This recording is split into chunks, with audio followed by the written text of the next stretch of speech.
poor young man's parents had just died, and so he decided to wander the world looking for work.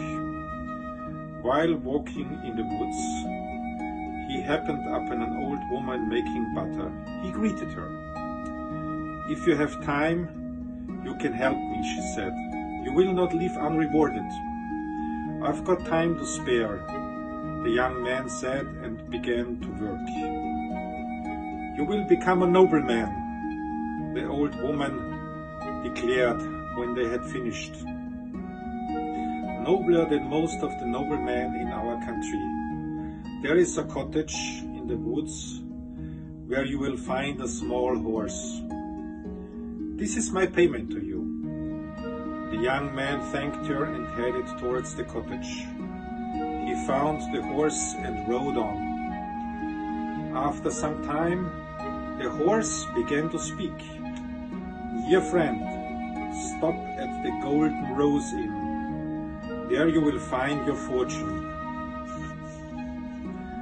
Despite being startled at first, the young man did as the horse bade him and went to the Golden Rose Inn. He sat down at the table and ordered something to eat. The horse sprawled underneath the table like a dog.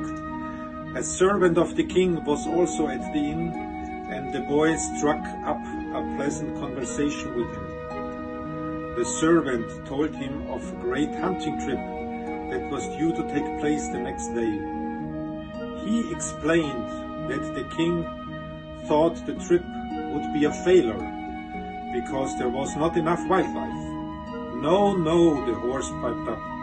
"There will be plenty of wildlife." The servant was shocked.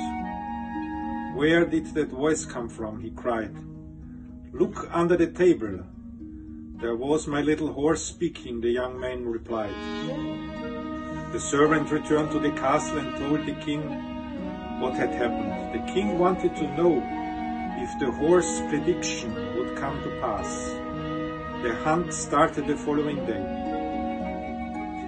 The king and his courtiers scattered across the countryside, looking for wild animals.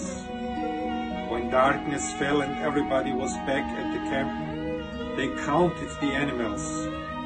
Sure enough, there were plenty. The king's daughter was very ill. No doctor could cure her of her mysterious ailment. The king sent for the little white horse. "What is wrong with my daughter?" the king asked him. "She is sick in her soul," the wise animal replied. "Yes, I am," the princess confirmed. "How is this disease cured?" asked the king. "I know of a handsome young man. When your daughter sees him, she will be healthy again." And so the young man was sent for. He appeared before the princess, and she immediately started feeling better. The king was delighted that his daughter was healthy. He rewarded the young man, but still wanted to send him out of his castle. His daughter protested, and she pleaded with her father to let him stay. The king soon gave in and eventually allowed his daughter to marry the young man, who then went on to become a king himself. You see, one good turn deserves another.